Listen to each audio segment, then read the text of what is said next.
नमस्कार, बुंदेलखंड विश्वविद्यालय के बीयू संवाद कार्यक्रम में आपका स्वागत है। मैं डॉक्टर कौशल त्रिपाठी और एक बार फिर आज हमारे साथ में हमारे कुछ अतिथि हैं, उनका मैं आपसे परिचय करा दूं। हमारे साथ में है अंतर्राष्ट्रीय विश्वविद्यालय के vice chancellor, pro vice chancellor और dean professor Vishwanath Maurya sir. Sir, आपका बहुत बहुत स्वागत है। और मैंने सर की यूनिवर्सिटीज़ का परिचय इसलिए नहीं दिया क्योंकि हम लोग सर से ही जानेंगे कि सर किस यूनिवर्सिटीज़ को बिलोंग करते हैं। इसके साथ ही हमारे साथ में है बुंदेलखंड विश्वविद्यालय के रिसर्च सेल के director professor SP Singh. Professor SP Singh university के बहुत सीनियर प्रोफेसर हैं और कई सारी एकेडमिक एक्टिविटी में सर हमारे साथ में रहते हैं। सर, आपका भी इस कार्यक्रम में बहुत बहुत स्वागत है। तो sir, professor Vishwanath Maurya sir, मैं आपसे जानना चाहूँगा कि ये जो आज हमारा बुंदेलखंड विश्वविद्यालय के साथ में एमओयू हुआ है 3 यूनिवर्सिटीज़ के साथ में इंटरनेशनल, तो सर मैं आपसे चाहूँगा कि आप थोड़ा सा इनका ब्रीफ एक इंटरव्यू प्रदान करें सर। ओके, बहुत बहुत धन्यवाद। First of all, I want to just introduce myself. I am Professor Vishwanath Maurya as a Vice Chancellor of International Da Vinci University, Delaware, USA. Just I want to communicate that Professor Mukesh Pandey ji, who is a Vice Chancellor of Bundelkhand University, he has invited me through key player of Professor S.P. Singh, and both are very much thankful.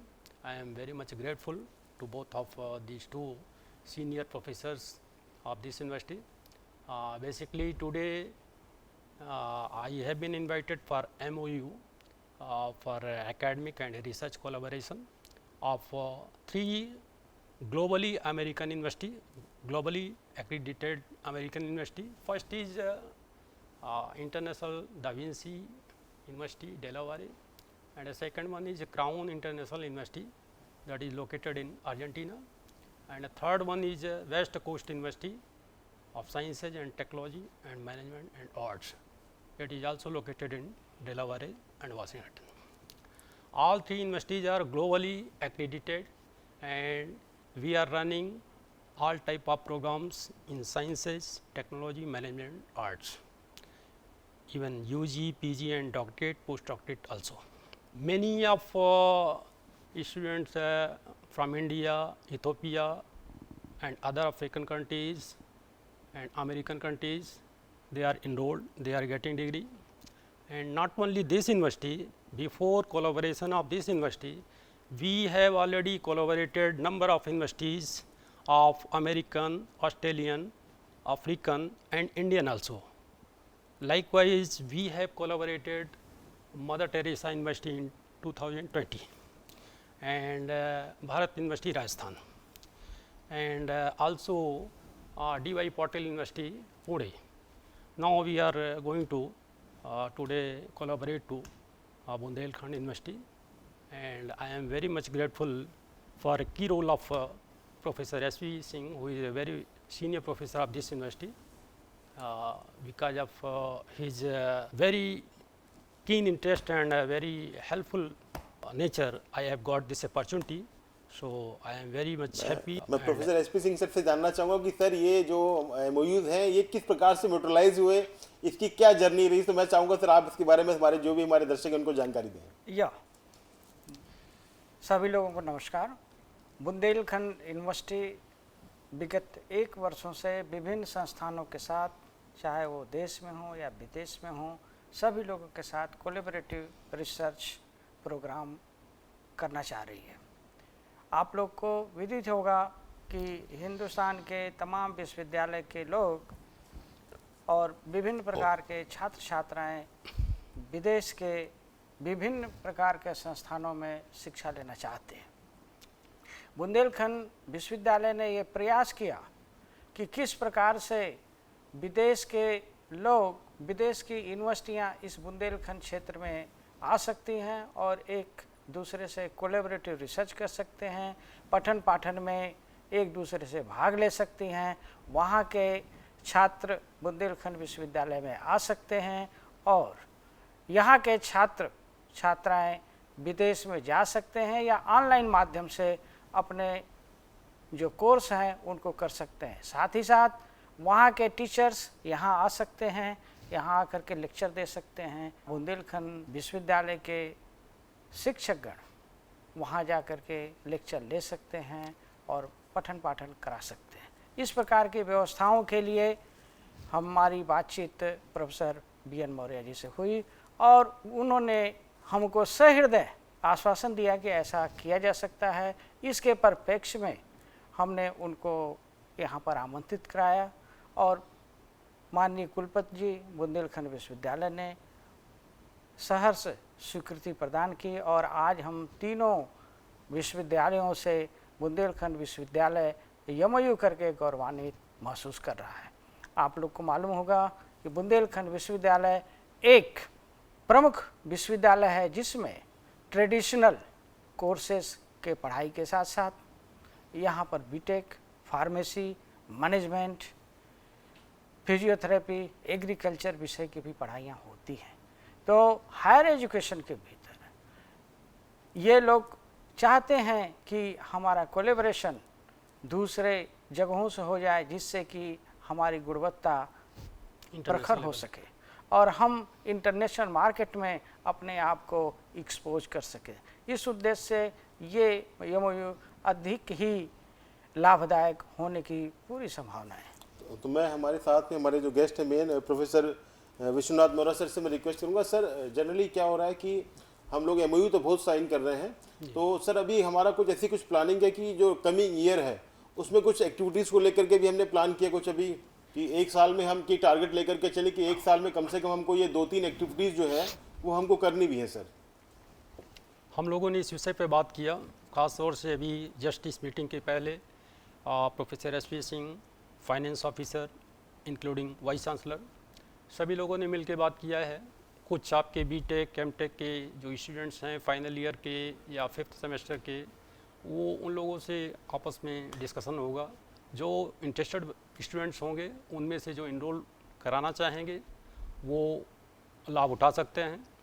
ये self finance base पे है, students को financially aware करना होगा। और faculty exchange की जहाँ तक बात है उस पर भी हम लोगों ने साइन किया है। जितने भी जैसे कॉन्फ्रेंस कराना है, इंटरनेशनल कॉन्फ्रेंस पे भी रिसर्च की चर्चा हो रही है, रिसर्च बेस्ड पे। तो एकेडमिक और रिसर्च दोनों ही दिशाओं में, दोनों ही फील्ड में हम लोग आगे बढ़ने की हर कदम पे प्रयास करेंगे। जितना संभव हो सकेगा उसको स्पीड अप करेंगे। प्रोफेसर SP सिंह सर, आपसे जानना बुंदेलखंड विश्वविद्यालय में रिसर्च सेल के डायरेक्टर भी हैं और बुंदेलखंड विश्वविद्यालय में बहुत ही नियमित रूप से रिसर्च का काम चल रहा है, PhD काम चल रहा है। तो रिसर्च के क्षेत्र में कि क्या हम कुछ योजना बना सकते हैं कि हम एक गाइड जो है बुंदेलखंड विश्वविद्यालय से या जो अभी 3 हमने इंटरनेशनल यूनिवर्सिटीज़ के साथ में हमारा MOU हुआ है, क्या वहाँ से भी हम गाइड को गाइड या कुछ इस तरीके की व्यवस्था कर सकते हैं? सर या बिल्कुल, इसमें अपार संभावनाएं हैं और इस ही संभावनाओं के तहत हम लोगों ने ये कार्य किया है कि हायर एजुकेशन के जो PhD प्रोग्राम्स हैं उसमें भी हम वहाँ की फैसिलिटीज़ का उपयोग करें जिससे कि अच्छे क्वालिटी के शोध बन सके, अच्छे शोध पब्लिकेशन कराए जा सके। प्रोफेसर VN मौर्य सर, मैं आपसे जानना चाहूँगा कि जैसे कि एकेडमिक क्षेत्र में रिसर्च पेपर का भी बहुत महत्व है, तो क्या सर हम दोनों यूनिवर्सिटी जो हमारे साथ में 3 हमारे पास में इंटरनेशनल यूनिवर्सिटीज़ हैं, एक हमारा बुंदेलखंड यूनिवर्सिटी है, क्या हम मिल करके कोई रिसर्च जर्नल भी सर प्लान कर सकते हैं? बिल्कुल, we can do. Even already I am working as a editor-in-chief of various American journals. Yes, sir. We can also launch new journal. Yes, sir. Yes, sir. Same. Approved by UGC, Yes, sir. care listed. So we can also plan and execute our plan in coming future. Sir एक और ये जानना चाहूँगा क्योंकि आप 3 विश्वविद्यालय का काम जो देख रहे हैं, आप बड़े सम्मानित पदों में तीनों में लेकर के, तो सर विदेशों में जो हमारे भारतीय छात्र पढ़ रहे हैं तो उनमें और जो अभी आप विजिट भी किया, तो क्या अंतर सर पाते दोनों प्रकार के छात्रों में? सर आप देखिए, अगर डिफरेंस की बात करें तो थोड़ा सा माइंड सेटअप, कल्चर, बहुत सारी चीज़ें डिफरेंस तो है, लेकिन basically since I am a citizen of India by birth. Yes, sir. So I am interested to just provide maximum benefit of Indian students. Although if they are belonging from weaker section, even they can get benefit. We have special scheme for that. तो मैं sir ये भी चाहूँगा कि sir कम से आप हमारे जो भारतीय बच्चे हैं उनको कुछ सर मोटिवेशनल भी दें कि किस प्रकार से वो जो ये जो आपने बताई कि कुछ चीज़ें वीकर सेक्शन से आते हैं और बहुत सारी चीज़ें हैं, तो क्या उनका अप्रोच किस तरीके से रहना चाहिए एजुकेशन को लेकर के, जिससे कि वो ये जो डिफरेंस है इसको कम किया जा सके sir? For weaker section, we have just a scheme that we can provide facility under scholarship for enrollment. In the mode of scholarship. Yeah. Sir दूसरा एक और चीज़ देखते हैं कि अगर हम देखें वैश्विक स्तर पर देखें तो आज भारत विश्व की जितनी बड़ी बड़ी कंपनियां हैं उसमें जो इंडियंस जो हैं वो लीड कर रहे हैं, जनरली जो सीईओज है वो इंडियंस हैं। तो हम ये कह सकते हैं कि इंडियन ब्रेन जो है वो वर्ल्ड लेवल पर रिकॉग्नाइज्ड एक तरीके से है। Yes. लेकिन हम जब एजुकेशन की बात करते हैं इंडिया में तो उस प्रकार का इंफ्रास्ट्रक्चर से लैग करता है। तो एसपी सिंह सर आपसे जानना चाहेंगे कि ब्रेन को लेकर के कहीं कोई गुंजाइश नहीं है कि हमारे पास जो टैलेंट है वो वर्ल्ड लेवल पर है, बस केवल उसकी जो नर्चरिंग और नॉरिशिंग है उसमें सर कहीं ना कहीं पीछे रह रहे हैं। तो ये गैप को फिलअप किया जा सकता है सर? हिंदुस्तान में ब्रेन की कोई कमी नहीं है। जब ये बाहर जाते हैं उनको अपॉर्चुनिटीज़ मिलती है तो वो बहुत ही अच्छे रूप में वो आगे बढ़ रहे हैं और बहुत ही नाम कमा रहे हैं। आप आईटी के सेक्टर में देख सकते हैं, जो टॉप आईटी सेक्टर में लोग हैं, हम लोगों को प्राउड होता है कि वो सभी इंडियंस हैं। इसके अलावा वैज्ञानिक रूपों में भी देखेंगे तो इंडियन ओरिजिन के साइंटिस्ट विदेशों में, यूएस में, यूके में और रशिया में या फ्रांस में भरे हुए हैं। तो प्रश्न ये उठता है कि हिंदुस्तान में क्या होता है। हिंदुस्तान में इन चीज़ों का मिस मैनेजमेंट है, हायर एजुकेशन में मिस मैनेजमेंट है, लैक ऑफ द इंफ्रास्ट्रक्चर हैं, डेटा जो यहाँ से मशीनों से निकल रहे हैं उनमें क्वालिटी कंट्रोल बहुत कम संस्थानों में है। अगर हम अपने रिसर्च में क्वालिटी कंट्रोल डेटा रखेंगे तो हम विश्व स्तर पर बहुत अच्छे साइंटिस्ट, बहुत अच्छे वैज्ञानिक बन सकते हैं। तो हमारे साथ में थे आज एक्सपर्ट्स और उन्होंने जानकारी दी कि किस प्रकार से वैश्विक स्तर पर हम अपने एजुकेशन को इंक्रीज कर सकते हैं। और निश्चित रूप से ये जो एमओयूज हमने साइन किए हैं इंटरनेशनल यूनिवर्सिटीज़ के साथ में, इससे बुंदेलखंड विश्वविद्यालय के छात्रों को बहुत सारे मौके मिलेंगे। तो ये एक तरीके से गैप फिल करने का जो प्रयास है उसकी जो पहली सीढ़ी है वो हम लोगों ने एक तरीके से बढ़ा दी है। तो मैं बुंदेलखंड विश्वविद्यालय की तरफ से हमारे आज के दोनों अतिथि हैं, हमारे साथ में थे प्रोफेसर एसपी सिंह, आप हमारे रिसर्च सेल के डायरेक्टर थे, और हमारे साथ में थे प्रोफेसर विश्वनाथ मौर्य सर, आप वाइस चांसलर हैं, प्रो वाइस चांसलर हैं, डीन और डायरेक्टर हैं वर्ल्ड की रिनोन्ड 3 यूनिवर्सिटीज़ को लेकर के। तो सर आपने हमारे लिए समय दिया, आपका बहुत बहुत धन्यवाद सर। धन्यवाद sir. Thank you so much. Thank you sir.